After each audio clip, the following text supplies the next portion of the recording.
السلام علیکم ورحمۃ اللہ۔ آج ہم آسان تجوید کی کتاب شروع کر رہے ہیں۔ اس میں ہم تجوید کی اہمیت، تجوید کا ثبوت قرآن سے، حدیث سے اور تجوید کے تمام قواعد انشاءاللہ اس میں پڑھیں گے ہم پوری کتاب میں انشاءاللہ۔ تو ہم اپنا سبق شروع کرتے ہیں۔ اعوذ باللہ من الشیطان الرجیم، بسم اللہ الرحمن الرحیم۔ سب سے پہلے تجوید کا ثبوت قرآن مجید سے کہ اللہ تعالیٰ ارشاد فرماتے ہیں سورہ فرقان میں سورت نمبر 25 آیت نمبر 32 میں وَرَتَّلْنَاهُ تَرْتِيلًا، یہ ٹھیک ہے، یہ سورہ فرقان کی آیت ہے۔ وَرَتَّلْنَاهُ تَرْتِيلًا، اس کا ترجمہ کیا ہے کہ ہم نے قرآن کریم کو ترتیل کے ساتھ اپنے رسول صلی اللہ علیہ وسلم کو پڑھ کر سنایا، یعنی جبریل علیہ السلام آتے تھے اور آپ صلی اللہ علیہ وسلم کو قرآن پاک پڑھ کر سناتے تھے، تو اس کی نسبت اللہ تعالیٰ نے اپنی طرف کی ہے کہ ہم نے جو ہے وہ قرآن پاک کو ترتیل سے سنایا، یعنی ٹھہر ٹھہر کر ہر حرف کو اس کے مخرج سے ادا کر کر آرام سے۔ پھر دوسری جگہ فرمایا سورہ مزمل میں سورت نمبر 73 آیت نمبر 4 میں وَرَتِّلِ الْقُرْآنَ تَرْتِيلًا، یعنی قرآن مجید کو خوب ٹھہر ٹھہر کر اطمینان کے ساتھ پڑھو، ٹھہر ٹھہر کر اطمینان کے ساتھ پڑھو۔ پھر تیسری جگہ فرمایا سورہ بنی اسرائیل کی آیت ہے 106 وَقُرْآنًا فَرَقْنَاهُ لِتَقْرَأَهُ عَلَى النَّاسِ عَلَى مُكْثٍ، یعنی قرآن کریم کو ہم نے صاف صاف اور واضح انداز میں ترتیل کے ساتھ اتارا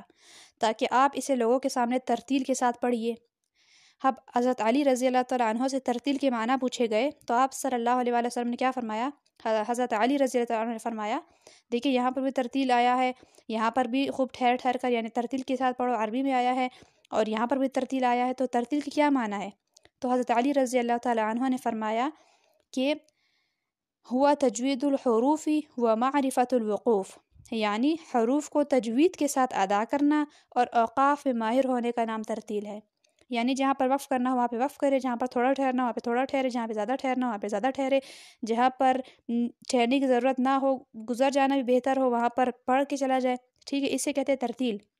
یعنی حروف کو تجوید کے ساتھ ادا کرنا اور جہاں پہ وقف کرنا ہو وہاں پہ وقف کرنا اور جہاں پہ نہ کرنا ہو وہاں پہ نہ کرنا، اس کا نام ہے ترتیل۔ تو اللہ تعالیٰ فرماتے ہیں کہ ہم نے جبریل کے ذریعے اپنے رسول کو ترتیل کے ساتھ قرآن سنایا، پھر فرمایا کہ قرآن کو خوب ٹھہر ٹھہر کر پڑھو، پھر فرمایا کہ ہم نے صاف صاف اور واضح انداز میں ترتیل کے ساتھ قرآن اتارا تاکہ آپ اسے لوگوں کے سامنے ترتیل کے ساتھ پڑھیے، ٹھیک ہے۔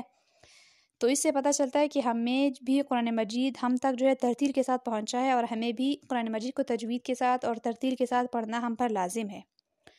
اب یہاں پر لکھا ہے کہ مذکورہ آیات سے ترتیل کی عظمت اور اہمیت اور اس کا وجود ثابت ہوتا ہے، ٹھیک ہے، مطلب یہ تو بات پکی ہے نا کہ ترتیل کے ساتھ پڑھنا لازم ہے،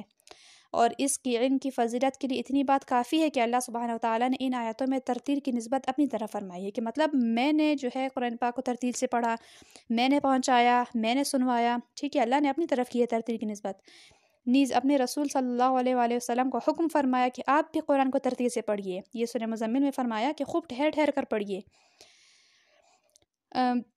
خوب ٹھہر ٹھہر کر پڑھیے اور لوگوں کو بھی ترتیل کے ساتھ پڑھائیے، یعنی جب دوسروں کو تعلیم دی جائے تو ترتیل کے ساتھ تعلیم دیجیے اور ان کو ترتیل ہی کے ساتھ پڑھنے کا حکم دیجیے، ٹھیک ہے۔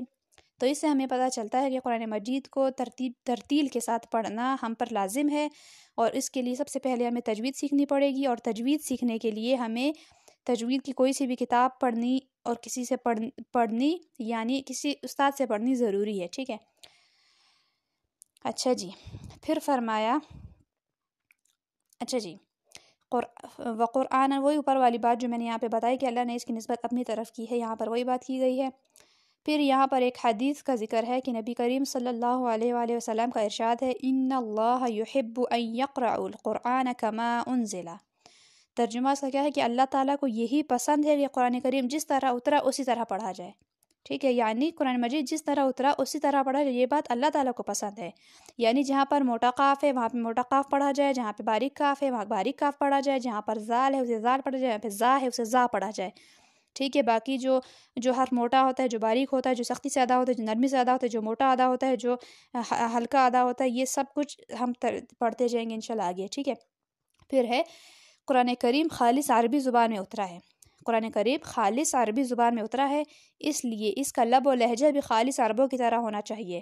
اور فن تجوید عربوں کے لب و لہجے کو محفوظ کرنے کا نام ہے، یعنی تجوید میں ہم عربی زبان میں ایک یعنی دنیا میں کوئی ایسی زبان نہیں ہے جسے سکھانے کے لیے اتنی باریکیوں میں جانا پڑے۔ اب انگلش زبان ہے، اس کی ہمیں بیسک باتیں اگر پتہ چل جائے تو ہم انگلش آسانی سے بول سکتے ہیں، سن سکتے ہیں۔ اس کے لیے یہ ضروری نہیں ہے کہ اے جو ہے وہ زبان کو گول کرنے سے اے نکلے گا، یا زبان کو سیدھا کرنے سے اے نکلے گا، یا بی لفظ کہاں سے ادا ہوگا، بی کے لیے 2 ہونٹوں کو ملانا پڑے گا، اس سے بی ادا ہوگا، ٹھیک ہے، سی ادا ہوگا، تو اس سی کے لیے زبان کو اوپر سے ملاؤ تو سی ادا ہوگا۔ تو کوئی بھی ایسے نہیں ہے۔ ابھی اردو ہے، اس کے لیے ہم بیسک قاعدے پڑھ لیتے ہیں جو بچے، اور بلکہ پاکستان، انڈیا وغیرہ میں تو اردو سن کے سیکھ لی جاتی ہے۔ لیکن قرآن مجید ایک ایسی کتاب ہے کہ جس کی جو زبان ہے عربی، اس کو ایسا محفوظ کیا ہے اللہ تعالیٰ نے، کیونکہ یہ اللہ تعالیٰ کا کلام ہے۔ اللہ تعالیٰ نے وعدہ فرمایا ہے کہ قیامت تک اس کی حفاظت کا ذمہ اس کی حفاظت میرے ذمے ہے۔ تو اللہ تعالیٰ نے اس کی زبان کی ایسی حفاظت فرمائی ہے کہ اس کا جو ایک حرف ہے، یعنی الف کے لیے زبان کو کہاں پہ لگانا پڑے گا، ہونٹوں کو کہاں پہ لگانا پڑے گا، پھر یہ حرف ادا ہوگا۔ با کے لیے ہونٹوں کو کس طرح ملانا پڑے گا، پھر یہ حرف ادا ہوگا۔ سا کے لیے ہونٹوں کو کیا کرنا پڑے گا، زبان کو کہاں لگانا پڑے گا، پھر یہ حرف ادا ہوگا۔ تو فن تجوید میں عربوں کے لب و لہجے کو محفوظ کرنے کا نام ہے۔ نبی کریم صلی اللہ علیہ وآلہ وسلم کا ارشاد ہے، اقرأوا القرآن بلحون العربی واصواتها، یعنی قرآن مجید کو عربوں کے لب و لہجے کے مطابق پڑھو، ان کی آوازوں میں پڑھو، اصواتها، یعنی ان کی طرح مخارج و صفات ادا کرو، یہی فن تجوید ہے۔ یعنی فن تجوید میں ہم عربوں کے لب و لہجے کو سیکھتے ہیں، جس طرح عربی زبان میں لفظ ادا ہوتا ہے، بالکل ہم پاکستان میں بیٹھ کر اردو بولنے کے باوجود بھی عربی زبان کو عربوں کے لب و لہجے میں پڑھ سکیں گے انشاءاللہ۔ پھر ٹھیک ہے، تو انشاءاللہ ہم کل سے اپنا پہلا سبق شروع کریں گے۔ یعنی یہ تو ہمارا پہلا سبق ہو گیا علم تجوید کی اہمیت۔ تو انشاءاللہ اسے ایک بار پڑھ لیجئے گا، دوبارہ سن لیجئے گا، ان آیات کو پڑھ لیجئے گا، قرآن پاک میں بے شک دیکھ لیجئے گا، ان احادیث کو یاد کر لیجئے گا تاکہ آپ کو اس کی اہمیت ہمیشہ یاد رہے، اور اپنا بہت سارا خیال رکھیے گا، مجھے اپنی دعا میں یاد رکھیے گا۔ اللہ حافظ۔